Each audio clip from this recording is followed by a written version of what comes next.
తాకట్లో ఉన్న మీ బంగారాన్ని నమ్మి కష్టాల్ని కాంపౌండ్ వాల్ దాటించే one and only solution prime gold hub మాత్రమే. కాంటాక్ట్ 8499938881. గౌతమ్ గారు, నిన్న డిప్యూటీ సీఎం పవన్ కళ్యాణ్ గారు ఈ ఉప్పాడ తీర ప్రాంత ప్రజల గురించి వెళ్ళారు. అక్కడ మత్స్యకారులకు సంబంధించిన సమస్యలు, ప్రధానంగా అక్కడ ఉన్న ఇండస్ట్రీస్, ఈ ఫార్మాస్యూటికల్స్కి సంబంధించిన అక్కడ కెమికల్స్ ఇవన్నీ కూడా పొల్యూట్ చేయటం వలన వాళ్ళు తీరని ఇబ్బందులు పడుతున్నారు. అలాగే భూమిలో కూడా భూగర్భ జలాలు ఇవన్నీ కూడా కలుషితం అయిపోతున్నాయి. అవును. సో వాటికి పరిష్కార మార్గం ఏంటంటే ఇండస్ట్రీస్ ఉండాలి, at the same time pollution control చేయాలి అనే మధ్యస్థంగా ఒకటి చేయాలి అనేది ఆలోచన. దాంతోపాటుగా ఈ తీర ప్రాంతం కోతకు గురైపోతూ ఉంది. దానికి 323 కోట్ల రూపాయలు కేంద్రం నుంచి తీసుకొస్తాను, ఖచ్చితంగా ఏది ఏమైనా సరే నేను అది చేసే తీరతాను, లేదా రాజకీయాలు వదిలేస్తానని చెప్పి చాలా స్ట్రాంగ్గా చెప్పడం జరిగింది. దీనిపైన మీ విశ్లేషణ? యాక్చువల్గా పవన్ కళ్యాణ్ ఓన్ స్టాండ్ తీసుకుంటే దానికి ఖచ్చితంగా నిలబడదే ఉంటాడు. దాంతోపాటుగా ఏంటంటే ఇప్పుడు పొలిటికల్ ఎరీనాలోకి వచ్చేటప్పటికి పవన్ కళ్యాణ్ ఒంటరివాడు కాదు, ఒక సమూహంతో కలిసి ఉన్నాడు. ఇందులో కేంద్ర ప్రభుత్వంతో అనేదానికంటే కూడా రాష్ట్ర ప్రభుత్వంలోనే ఆయన ఒక భాగం మాత్రమే. కాకపోతే ఇప్పుడు ఆయన ఆలోచనలకి, ఆయన విధానాలకి అత్యంత విలువిచ్చే సీఎం ఉన్నాడు కాబట్టి ఖచ్చితంగా చేసే అవకాశం ఉంటుంది. ప్రజల కోసం చేసేది అయితే ఎవరు వద్దంటారు చెప్పండి? ఏం వాళ్ళు మనసున్న మనిషి ఎవరు వద్దని లేదు కదా. కాకపోతే ఏంటంటే ఇప్పుడు ఆయన బయటకు వచ్చిన సమయంలో మాత్రమేనా కానీ, లేకపోతే ఎక్కడైతే ఆయన ఏదైనా మీటింగ్ పెట్టి అక్కడ జరిగేటప్పుడు దాన్ని అడ్రస్ చేస్తూ మాట్లాడే ఆ మాటలకు తప్ప మిగతా వాటికి పరిమితం తక్కువగా ఉంటుంది ఆయన ప్రభావం అనేది ఒకంత అర్థం చేసుకోవాల్సిన అంశం ఇక్కడ. సరే, ఇప్పుడు ఒకసారి గిరిజనులను కలవటానికి వెళ్ళాడు. వాళ్ళకి మామిడికాయలు పంపించారనో, చీరలు పంపించారనో, చెప్పులు పంపించారనో ఏదో ఒకటి వస్తుంది. ఇంతవరకు ఎవరు పంపించలేదు, పవన్ కళ్యాణ్ పంపించాడు. ఓకే, అలాగనే ఇప్పుడు ఇక్కడ కూడా చేస్తే ఇది ఖచ్చితంగా జరుగుతుంది. పవన్ కళ్యాణ్ మాటిస్తే దాన్ని ఆచరణలోకి కొంత ప్రయత్నం చేస్తాడు, వీలైన కాడికి చేస్తాడు అనేది కనపడుతుంది. కానీ ఈయన కూడా ఒక ప్రభావవంతమైన నాయకుడిగా ఎదగటానికి కానీ, ఇప్పుడు అధికారంలో పాలు పంచుకొని ఉంటూ దాంట్లో ఉన్న ఈ ఎసెన్స్ని ప్రజలకి అందించే విషయంలో ఆయన స్విచ్ ఆన్ స్విచ్ ఆఫ్ అవుతున్నాడు. ఓకే, స్విచ్ చేసినప్పుడు లైట్ వెలిగినట్టు ఆయనకి ఏదో మదిలో తలిచినప్పుడు వచ్చి ఆ పని చేయటం. ఇంతకుముందు ప్రతిపక్షంలో ఉన్నప్పుడు అంటే కనుక ఎన్నికలు వచ్చినప్పుడు మాత్రమే దాని ప్రభావం ఎక్కువ ఉంటుంది. దానికి ముందు ఒకవేళ ఏదైనా ప్రభుత్వం తీసుకున్న తప్పుడు నిర్ణయం మీద ఏదైనా ఉద్యమం లాంటిది ఏదైనా చేయదలుచుకున్నప్పుడు అంటే కరెక్ట్గానే ఆ సమయంలో చేసి తర్వాత స్విచ్ ఆఫ్ అయిపోయినా ఏం కాదు. కానీ ఇప్పుడు ఇదేంటి కంటిన్యూస్ ప్రాసెస్. 5 సంవత్సరాల పాటు మీదే గవర్నమెంట్, ప్రతి విషయం మీరే చేయాల్సిందే. ఇంత switch on switch off politics చాలా వరకు తగ్గించుకుంటే మంచిది అనేది నా అభిప్రాయం. దాంతో పాటుగా ఏంటంటే ఇప్పుడు ఎప్పుడో మనకు అనిపించినప్పుడు ఇక్కడికి రావటమే కాదు, ఇప్పుడు గతంలో గురించి కూడా చూసుకుంటే ఫస్ట్ సీజ్ ద షిప్ దగ్గర నుంచి సీజ్ ద షిప్ ఈ రోజుకి రేషన్ బియ్యం పక్కదారి పెట్టడం ఆగిపోయిందని మీరు అనుకుంటున్నారా? జరిగేది జరుగుతానే ఉంది.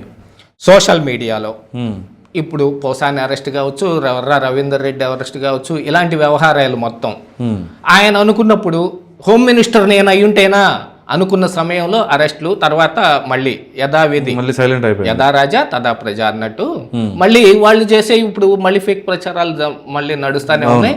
దాని మీద అసలు ఎక్కడి దాకా వెళ్ళిందంటే ఇప్పుడు మరి మొన్న అసెంబ్లీలో వంగలపూడి అనిత గారు ఈ సోషల్ మీడియాలో జరుగుతున్న ఈ చర్చల గురించి మాట్లాడాల్సిన పని వచ్చింది. ఒక అసెంబ్లీలో మాట్లాడుకోవాల్సిన అంత దాకా ఫేక్ ప్రచారం ఉంది, ఆగిపోలేదు.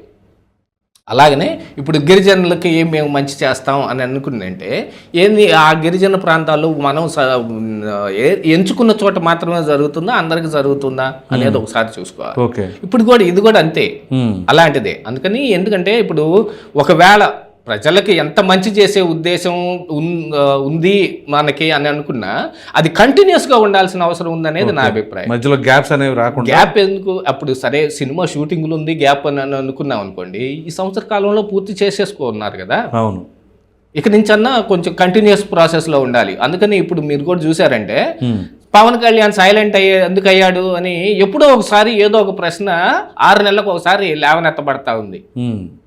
ఎందుకు వస్తుంది అది?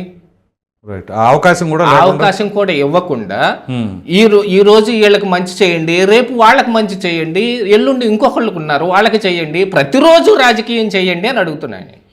Switch on switch off politics కాకుండా. ఓకే, సో ఇప్పుడు ఈ పవన్ కళ్యాణ్ చేసిన అంటే ఆయన ఏమన్నా అంటే 2 దశాబ్దాలుగా ఉంది, ఇది 2005లో రాజశేఖర రెడ్డి హయాంలో వచ్చింది అని చెప్పేసి అన్నారు. అంటే ఇక్కడ దాన్ని కూడా కొంతమంది వైసీపీకి అనుకూలంగా ఉన్న వాళ్ళు ఎలా అంటున్నారంటే, అదిగో చూసారా మేము అప్పుడు ఇండస్ట్రీస్ తీసుకొచ్చాము కానీ దాన్ని కూడా ఇప్పుడు ఇలా చేస్తున్నారు అలా చేస్తున్నారు అని చెప్పేసి అంటున్నారు.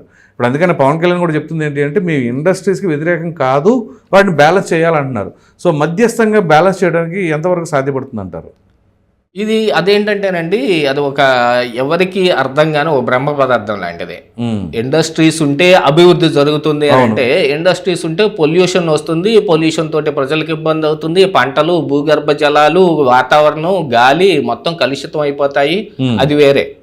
ఇంకొక సైడ్ మరి ఇప్పుడు ఏ నీరు, ఏ గాలి, ఏ భూమి కలుషితం కాకుండా ఉంటే పండే పంటలతోటి ఎంత లాభం వస్తుంది అనేది ఇంకొకటి. ఎందుకంటే రెండింటిని సమతుల్యం చెయ్యాలి అని అనుకుంటే అది ఎవరి వల్ల అయ్యే పని కాదు. ఓకే, కొంత ప్రదేశాన్ని ఇండస్ట్రీస్కి వదిలిపెట్టాలి. అది ఎంత ఊరికి ఎంత దూరంగా ఉంటే అంత మంచిది. కానీ విచిత్రమైన విషయం ఏంటంటే, ఎక్కడ ఇండస్ట్రీస్ తయారవుతాయో ఆ పక్కన కాలనీలు మొదలవుతాయి. అదే కదా ప్రాబ్లం. ఆ పక్కన మళ్ళీ జనజీవనం మొదలవుతుంది. ఎందుకంటే దాంట్లో నుంచి వచ్చే అందులో పనిచేయటానికి ఉండేవాళ్ళు కానీ, అందులో నుంచి వచ్చే వాటి మీద బయట వ్యాపారాలు చేసేవాళ్ళు కానీ ఇత్యాదులన్నీ ఉంటాయి. ఎప్పుడు ఆ కాలనీస్ మళ్ళీ అక్కడ తయారవుతాయి. ఎందుకు?